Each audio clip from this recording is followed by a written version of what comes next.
Disc 1, The Aching Hunger, was orchestrations of songs of mine from the past. And those songs were constructed with certain things in mind. Guitar, rock band, you know what I mean? So they lean more towards a rock band sensibility. On the second disc, the music is more compositional for an orchestra with the rock band supporting it. So they're very different.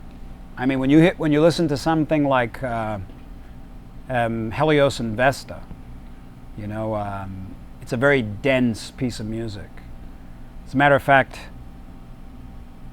it's one of the few pieces of music that I ever listened to that really scared me.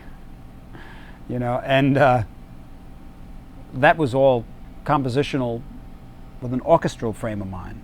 When the rock band comes in, it's not like, oh, here's the rock band. It just blends, It was a very different approach for both CDs.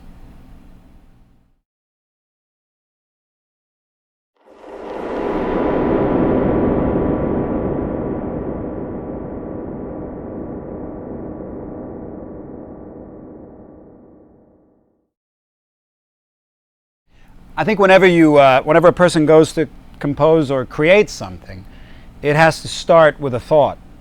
It has to have an idea behind it. That's logical, because it's impossible for anything to happen without it first being thought of.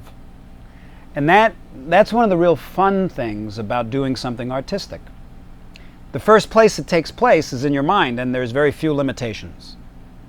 So one of my favorite times in creating a piece of music is the very beginning, when there's nothing there, because then you can just imagine the world, And I'll pick one track, for instance, which is Shadows and Sparks.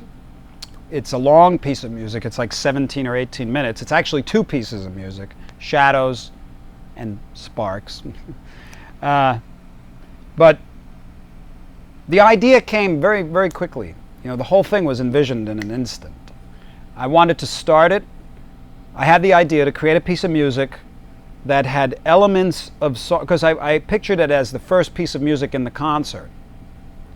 So I wanted to start with an empty stage and have various instruments come up, and I was going to have them sitting in the audience. Like the horn section would be sitting in one part of the audience, the string section would be sitting in another, and then as the music evolved, these people would stand up and start playing and then walk towards the stage as they were playing.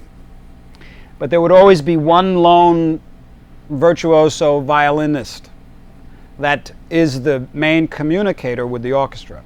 So if you listen to this piece, and on top of that, I wanted to have each section perform a piece of music, a motif, that was a piece of music from one of my songs in the past. Okay, so that was the idea. Now, that idea came that fast. It takes a long time to make it happen.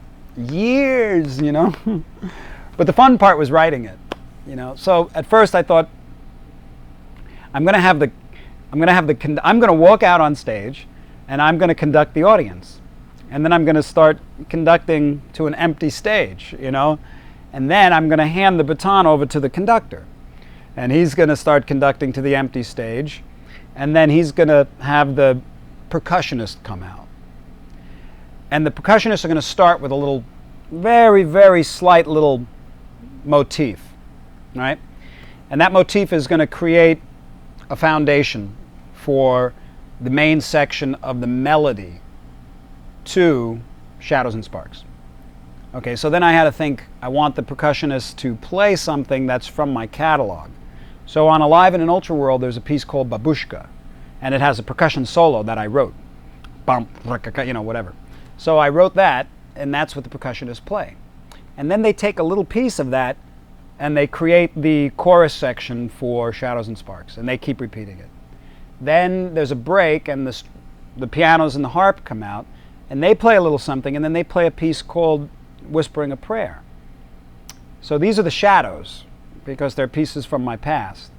And then when they play over the C section, the main section of Shadows and Sparks, they maintain a motif from Whispering a Prayer. Bring, bring, bring, ding, ding, bring, bing, bing. So you hear that, right?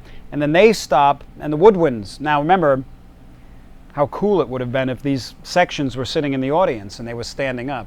We couldn't arrange that to do that, you know, because it was too logistically impossible with microphones, and nobody wanted to do something that weird, you know. So then they play a piece called a little section of a song called "Lucky Charms," you know, which is from the Ultrazone, and then that repeats in the C section, you know, as a motif. So now you got the percussion and the strings.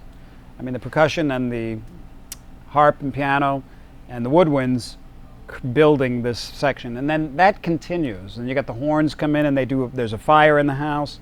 So by the end, on the chorus section of that was the idea, you know, and it goes on, and it builds, and you know, that you asked what, you know, how I wrote a particular piece, and that's one of them. So